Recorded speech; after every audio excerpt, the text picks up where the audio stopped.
The paranormal threats battled by Wonder Woman and the newly assembled Justice League Dark are pouring over to the rest of the DC universe. What'll happen next? Well, let's hop into Wonder Woman Justice League Dark The Witching Hour issue number 1 and find out for ourselves, shall we? Alrighty then, so it's a brand new horror-themed crossover event just in time for Halloween, and it's going to be spanning the Wonder Woman book and the Justice League Dark book. As we join this special kickoff issue, we are treated to an all-too-familiar flashback, a young Princess Diana on the island of Amazons being chased down by a group of witches. Young Diana had stumbled across the witches' ritual in honor of Hecate, the triple goddess of witchcraft, which, is just super Macbethian right about now. For her intrusion, Diana was branded with the witch's mark, which doesn't mean anything now, but it's something that slumbered in the young girl for many years to come. Her mother, Queen Hippolyta, knew what was up, and while she made a big old show about trying to assuage her daughter's concerns, telling her that she was fine, that she dreamed all the stuff with the witches, in the back of her head she knew something really bad was going to happen down the line. Now, back in the present, Wonder Woman and Zatanna get the rest of the Justice League up to speed on everything that's been happening in the Justice League Dark book right about now.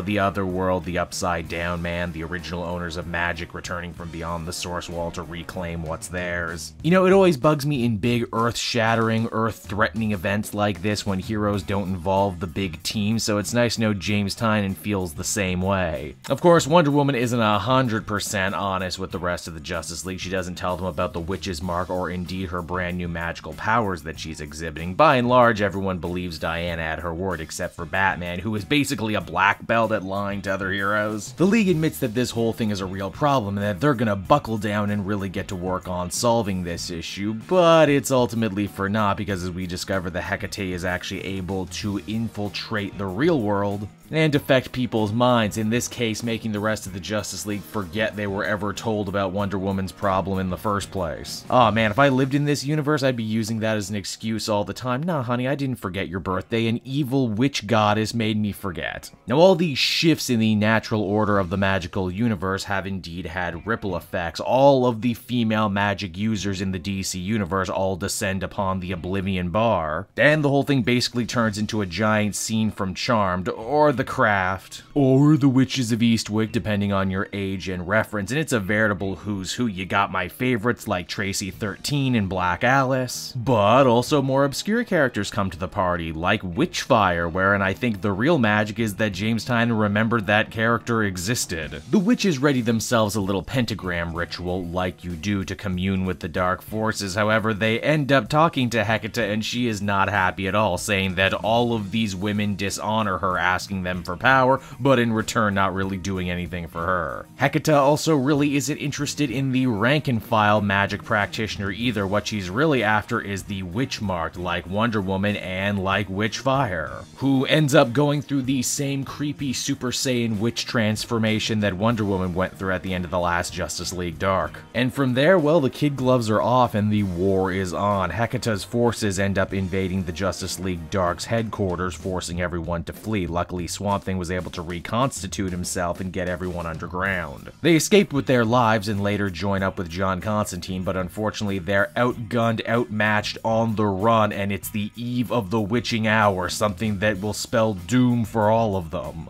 And so that was Wonder Woman and Justice League Dark The Witching Hour issue number 1, everybody, and overall this was mostly a lot of setup issue, both for the event itself and also getting people up to speed in case they haven't been reading Justice League Dark. I'll say this is definitely the right time of year for this event. It's Halloween and I'm in the mood for a good spooky, scary superhero story, and I think this one will do just fine. I will say it is a tad confusing that we just have the Upside Down Man and the Otherworld set up as villains in Justice League Dark, only for here to be like, no, Hecate, this Greek goddess, is the villain, unless she is actually connected to the Otherworld, and maybe that's something we'll find out down the line. Now, Tynion is one of those writers whose careers I've followed for a really long time. He's worked on plenty of events, but this is his first time actually spearheading one, and I think that's pretty damn cool. Ultimately, I think this is a good place to start. I would give it an 8 out of 10, and I'm interested to see where they're gonna go from here. Hey there everyone, Cape Joel again. Thank you so much for watching to the end of the video. I hope you enjoyed it, and if you did, why not take a look at some of these other videos I have available from the channel. Then you can follow me on Twitter and Facebook at Cape Joel, so you're always up to speed on what I'm doing next. And hey,